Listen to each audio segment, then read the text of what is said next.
بسم الله الرحمن الرحيم وصلى الله وسلم وبارك على سيدنا محمد صلى الله عليه وسلم وآله وصحبه أجمعين. Chers soeurs, chers frères, marhaba bikoum, très heureux de vous rencontrer dans votre émission Avis religieux pendant ce mois béni de Ramadan. Dr Djouri, marhaba bik, merci d'être nôtre pour répondre aux questions de nos chers téléspectateurs. Et toujours il y a des questions par rapport aux jeunes. Oui. La question, vous savez, Dr Djouri, que toutes les œuvres nécessitent une intention qui soit sincère et valable. Oui. La question qui se pose, un de nos chers téléspectateurs nous a posé une question. Est-ce qu'une seule intention est valable pour tout le mois ou doit-on renouveler l'intention chaque nuit? بسم الله والصلاة والسلام على رسول الله وعلى آله وصحبه ومن والاه. السلام عليكم ورحمة الله تعالى وبركاته. Dans notre école juridique malikite, une seule intention qui accompagne le jeûneur pendant le mois de Ramadan est suffisante, elle est valable. Sauf s'il y a interruption du jeûne pour une raison ou une autre. Pour une raison quelconque, voilà. Là, lorsqu'il revient au jeûne, il doit renouveler. Lorsqu'il reprend le jeûne. Voilà, il reprend le jeûne, il doit renouveler cette intention-là et puis il la véhicule jusqu'à la fin du mois de Ramadan. Alors, on n'est pas demandé à renouveler chaque nuit cette intention-là, sauf si on a interrompu le jeûne pour une journée ou plusieurs journées. Lorsqu'on revient, voilà, et on reprend le jeûne, là, on est demandé à renouveler cette intention-là, bien sûr, la nuit précédente, la journée, c'est-à-dire avec laquelle on reprend notre jeûne. Justement, par rapport à interrompre ou reprendre, le jeûne du Ramadan pour les malades atteints d'une maladie curable ou incurable, et pour les personnes âgées, quelle est l'alternative du jeûne donnée par la charia? Voilà. C'est une chose connue maintenant, alhamdoulilah, c'est que cette science-là s'est propagée, alhamdoulilah, dans toutes les mosquées, dans les moyens, les médias, etc.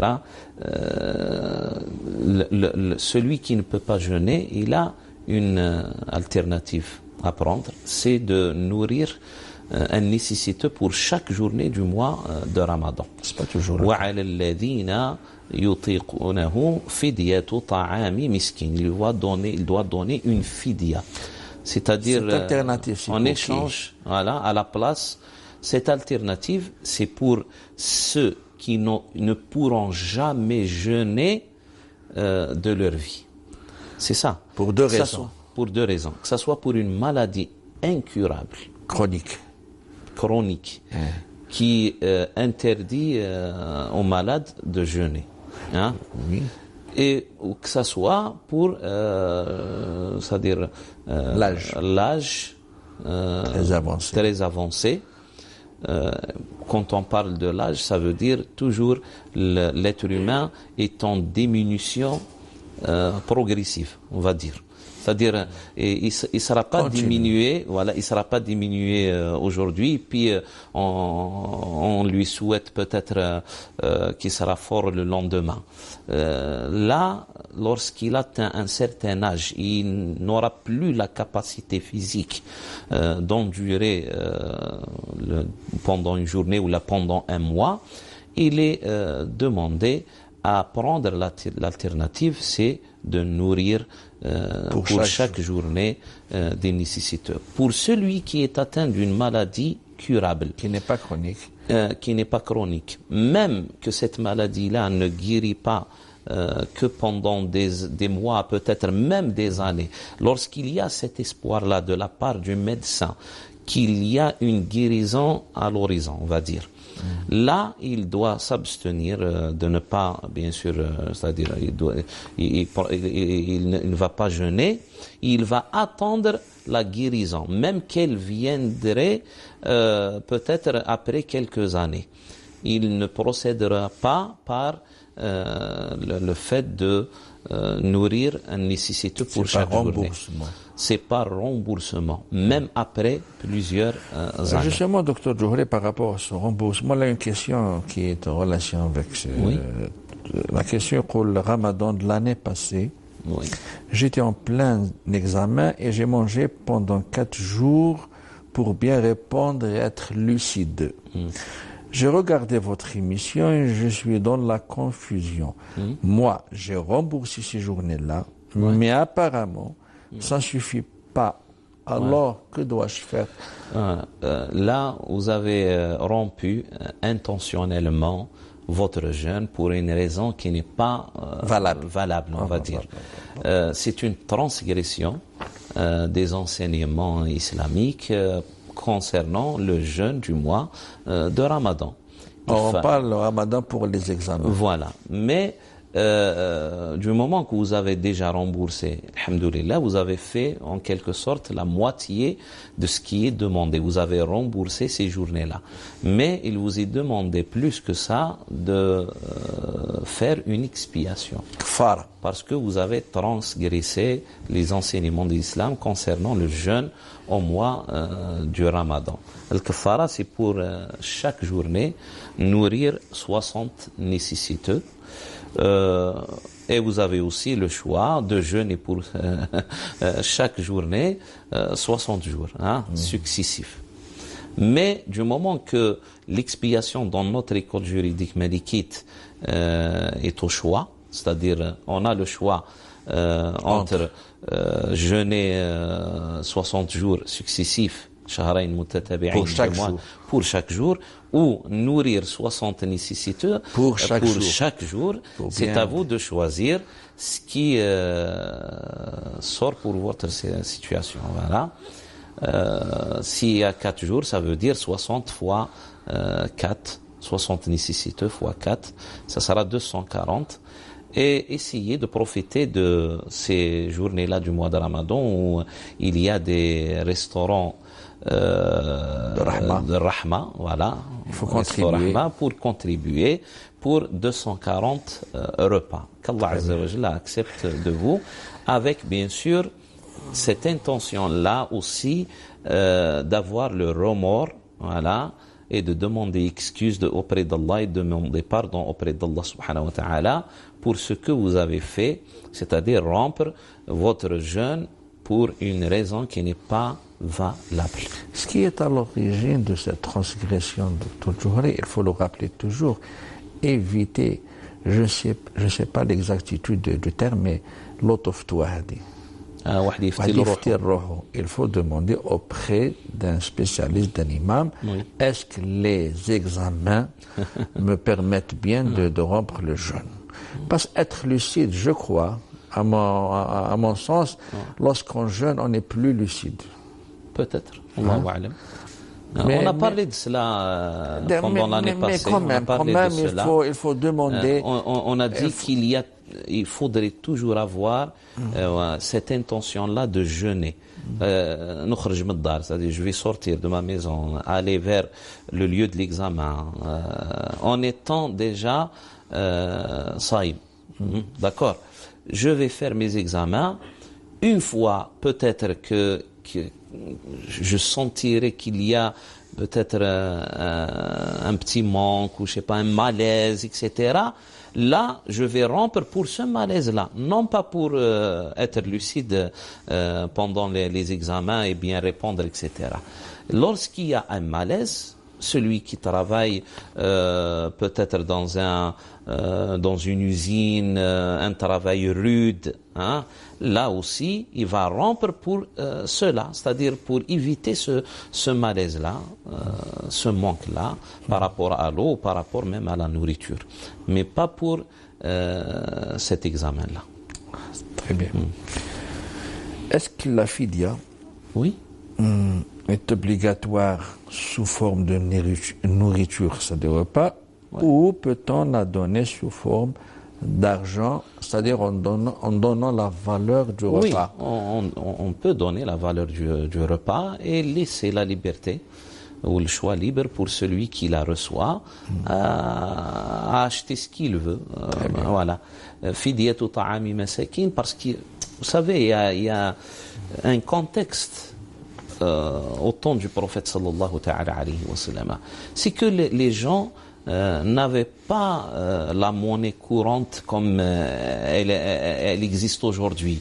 Les gens n'avaient pas les dinars ou les dirhams c'est-à-dire à la portée, on va dire, de tout le monde. Non, ils avaient de la nourriture. Le dinar était en or. Le dinar était en or et le dirham était en argent, le fidda. Et ce n'est pas évident que tous les gens possèdent ces dinars-là. C'est des échanges échangés à l'époque. Voilà, c'était le troc. Muqayada, le troc. Les gens, comment qu'ils faisaient, ils échangeaient les marchandises. أعطي لي التمر نعطيك الملح أعطي لي الملح نعطيك الدقيق etc ولا التمر بالتمر etc. C'était le troc qui était la transaction courante de ces temps-là. Et c'est dans ce contexte-là qu'Allah subhanahu wa ta'ala a choisi les textes du Coran ou les textes même des hadiths du prophète sallallahu alayhi wa sallam liés à la situation financière de la société existante en ce temps-là. Et lorsque la monnaie est devenue véhiculée, voilà, et elle véhicule même le marché, là on doit changer de compréhension par rapport à ces textes-là où Allah subhanahu wa ta'ala nous demandait de nous acquitter de telle chose ou de telle chose ou de telle chose. Même, subhanallah, zakat, zura' ou thimara, il y en a beaucoup de savants aujourd'hui qui disent que le cultivateur, le fellah, etc., il peut donner cette zakat-là par son équivalence en argent. Il peut l'estimer et donner son équivalence en argent, et c'est permis. Pourquoi? Parce que il y a plus, c'est-à-dire cette façon de véhiculer les transactions entre les gens. Maintenant, c'est la monnaie qui voyage. C'est-à-dire, je sais pas, d'une médine à une autre, d'une ville à une autre, d'un pays à un autre, c'est la monnaie. Ce n'est plus la nourriture. Voilà. Donc, il faut toujours cet effort d'intelligence lors de la lecture des textes. Il faut d'abord lire le texte dans son contexte, dans le cadre des finalités de l'esprit de la charia. C'est bien dit. Très bien. Là, une question qui m'est un peu bizarre. Non, pas bizarre, mais c'est toujours on a dit. Est-ce que les femmes sont concernées par les prières de Tarawih au mois de Ramadan, car un cousin m'a dit que cette prière est réservée aux hommes.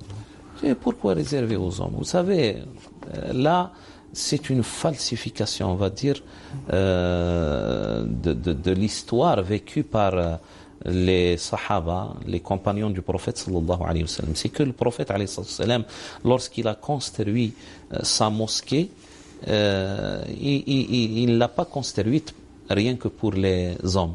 Oui. C'était pour tout le monde, c'était pour toutes les couches et les souches de la société, les grands et les petits, et puis les hommes et les femmes aussi. Et je vais parler d'une chose peut-être qui est méconnue un petit peu de nos chers téléspectateurs et téléspectatrices, c'est que avant, c'est-à-dire, il y avait une seule porte qui faisait accès à la mosquée du prophète sallallahu alayhi wa sallam. Et les femmes et les hommes accédaient de la même porte pour entrer à la mosquée du prophète alayhi sallam, jusqu'à ce que Omar a proposé au prophète alayhi sallam de faire une porte rien que pour les femmes, et elle existe jusqu'à aujourd'hui pour ceux qui rendent visite à la mosquée du prophète alayhi sallam à Médine. Quand on y rentre, il y a peut-être un couloir comme ça où on va trouver cet arc-là où il est écrit Bab an-Nisa. Ça veut dire qu'il y avait une porte, qu'il y avait une existence de la femme au sein de la mosquée du prophète alayhi salatu wassalam. Et ça a été comme ça pendant les premiers siècles de l'avènement de l'islam, les premiers siècles de l'histoire de l'islam, jusqu'à ce que peut-être les coutumes, les traditions, etc., ont essayé de cloîtrer la femme chez elle et de ne la pas sortir pour qu'elle ait une existence socio-culturelle et religieuse en dehors de son foyer. Mais pendant les premiers temps, il y avait l'existence de la femme dans tous les domaines de la vie. Au souk, même celle qui était ministre de l'Intérieur et qui gère les marchés au temps du calife Omar ibn Khattab radiyallahu anhu wa ardah, voilà, la responsable sur tous les marchés de Médine était une femme, Shifa bint Abdillah. Shifa bint Abdillah. La femme sortait pendant les batailles aussi. Normalement, il n'y a pas un lion doit préserver la femme pour la protéger, hein, comme le temps de la bataille. Mais même pendant la bataille, l'islam ne l'a pas privé de cette récompense-là. Elle a joui de tous ses droits dans tous les domaines de la vie. Notre chef téléspectateur dire que la salat tarawih est réservée, c'est faux. C'est faux. Pourquoi? Parce que au temps du prophète, la mosquée était remplie par les hommes et les femmes. Au temps des califes aussi, les premiers siècles de l'islam, ça a été comme ça, jusqu'à ce que les traditions et les coutumes ont bousillé en quelque sorte la vie sociale de la femme. Très bien. La question, Dr Touré, on parle souvent, on évoque la vie du médecin lors de le fatwa. Alors un cher téléspectateur se demande quelle est la responsabilité et la place du médecin par rapport à la fatwa donnée par le spécialiste normalement en jurisprudence. C'est-à-dire que le statut et la place... Le statut du médecin, c'est qu'il intervient pour donner un pronostic sur l'état physique, c'est-à-dire la capacité physique de celui qui veut jeûner. Il a une grande responsabilité auprès d'Allah subhanahu wa ta'ala d'être clair dans ce pronostic-là. C'est-à-dire, il doit le donner sans prendre en considération peut-être même le souhait de celui qui veut jeûner. Il y en a qui exercent, peut-être il va chez son médecin et avec une certaine affection, une certaine, je sais pas, il exerce une petite pression sur lui pour que le médecin lui dise ben oui, essaye de jeûner, mais si tu vas, tu vois que t'es pas bien, etc., tu peux rompre, etc. Le médecin, il doit donner en toute objectivité son diagnostic. D'accord? Sans prendre en considération les souhaits de ses patients. Bien sûr. Voilà. Et une fois ce diagnostic-là est donné, là, ce diagnostic-là, c'est lui qui véhicule la fatwa du spécialiste en matière de jurisprudence. C'est-à-dire, on demande d'abord l'avis du médecin et puis on donne notre fatwa par rapport à cet avis du médecin, ce diagnostic-là donné par le médecin. C'est lui qui véhicule notre fatwa. Nous avons cette règle, tabibouka muftik, oui. C'est-à-dire l'imam ou le jurisconsulte, oui. Lui, il va lui répondre si tu as la capacité de jeûner. Mais c'est le médecin qui va te répondre. Barakallahu fi. Donc c'est le médecin lui dit carrément si tu jeûnes, tu ne jeûnes pas. Surtout, on parle des gens qui ont surtout un médecin qui les suive. Il ne doit pas aller chez un autre médecin et faire la ruse. Barakallahu fik. C'est-à-dire, il a son médecin pendant des années, c'est lui qui connaît son état par rapport à son diabète, par rapport peut-être à son hypertension ou autre chose, la prostate, etc. C'est à ce médecin-là qui connaît votre dossier, qui a toutes les informations nécessaires pour donner un jugement. Voilà, c'est un jugement, c'est un diagnostic par rapport à votre capacité. Est-ce que vous pouvez jeûner ou pas? Non, pas à un autre médecin. Si vous allez à un autre médecin, vous lui parlez, vous lui racontez tout ce que vous voulez, peut-être que vous l'induirez en erreur. Voilà. Mais celui qui connaît votre parcours, voilà, il faut être sincère. Barakallahu fik. Voilà. Bien sûr. Pas de ruse. Peut-on, par rapport à on a parlé de fidia. Ben oui. Peut-on donner la fidia dès le début du mois de Ramadan ou la donner partiellement ou doit-on attendre l'écoulement de tout le mois? On a le choix. On a le choix. Toutes les procédures, Inch'Allah, sont valables. Il y a ce qui est rapporté concernant un compagnon du prophète sallallahu alayhi wa sallam, Sayyidina Anas ibn Malik, radiyallahu anhu wa ardah, qui attendait l'écoulement du mois de Ramadan, et après l'Eid, juste après l'Eid, il réunissait 30 nécessiteux, il leur faisait un repas collectif, on va dire. Voilà, en réunissant 30 ou 29, je sais pas, selon les journées du mois de Ramadan, le nombre des journées. Alors, il réunissait les 29 ou 30 nécessiteux, il faisait un repas juste après Eid al-Fitr. Mais sinon, toutes les procédures sont valables. Sont valables. Oui. On sait que pour quelqu'un qui transgresse la sacralité de ce mois en faisant la rupture sans excuse valable, oui, il devient concerné par l'expiation. Par l'expiation. Et par le remboursement, en plus. Et le remboursement. Oui. La question qui se pose... Et par le repentir. Et le repentir. Ah oui, parce que il y a un hadith du prophète sallallahu alayhi wa sallam où il parle du fait de rompre intentionnellement comme ça sans raison valable une journée.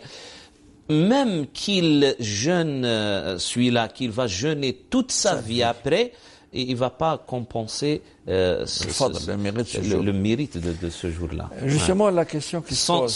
Sans le repentir, peut-être c'est le repentir qui va le sauver. Très bien. Le sincère repentir. Oui, le sincère repentir. Parlons de l'expiation. Quel est l'ordre à observer s'il y a un ordre ou elle est laissée au libre choix? Elle est laissée. Dans notre école juridique malikite, elle est laissée au libre choix. Atq raqaba ou it'am 60 miskinan ou sawm. Bon, atq raqaba, ce n'est plus le cas. On est devant le choix de nourrir 60 nécessités pour chaque journée ou de jeûner 60 jours successivement pour chaque journée. Il y a quelques jurisconsultes qui donnent une fatwa pour quelqu'un qui a commis plusieurs péchés par rapport au mois de Ramadan pendant plusieurs années. Pour quelqu'un qui n'a pas jeûné pendant plusieurs années, plusieurs ramadans, une dizaine, une vingtaine, je sais pas quoi, et puis à la fin de sa vie, même qu'il en a la capacité de faire, la capacité physique ou même la capacité financière, de faire cette expiation-là, il y a quelques fatwas qui disent qu'il est permis de faire, avec bien sûr le repentir sincère, de faire une expiation pour chaque mois de Ramadan s'il y a plusieurs mois de Ramadan. Mais s'il s'agit de quelques journées comme ça, on peut faire cette expiation-là et on doit le faire pour chaque journée. Pour le premier cas, pour bien expliquer, pour quelqu'un qui n'a pas jeûné durant des années. Des années, une vingtaine d'années, une trentaine d'années. S'il prend, je ne sais pas combien il va nourrir de nécessité ou combien de journées il va jeûner en expiation. Voilà. المشقة بارك الله فيك المشقة تجلب التيسير qui va à l'encontre de l'esprit de charia. C'est ça. Là, il a une facilité. La facilité. المشقة تجلب التيسير. On peut prendre une expiation pour tout le mois, Inch'Allah. Une expiation pour chaque mois. C'est-à-dire si on a 10 ramadans, 10 expiations. S'il n'a pas jeûné pendant 20 ans, là, il a 20 journées. 20 expiations. 20 expiations. Avec le remboursement de ces journées-là, il doit les rembourser. Ah, très bien. D'accord. Le remboursement, s'il en a la capacité physique, ça sera toujours obligatoire de les rembourser. qu'il commence avec cette intention-là, même étalée sur plusieurs mois, étalée sur plusieurs années. Si peut-être s'il meurt avant de rembourser tout cela, à Allah Azza wa Jal, c'est à Allah Azza wa Jal que revient son jugement. C'est sérieux, il ne faut pas jouer. Eh ben oui, bien sûr. C'est sérieux. Bien sûr. Dr. Djouli, merci. Allah yissalmek. Je n'ai pas vu le temps passer. Hein. Oui, mesdames, messieurs, صحة فطوركم. D'ici la prochaine émission, دمتم في رعاية الله وحفظه. السلام عليكم ورحمة الله وبركاته. وعليكم السلام ورحمة الله.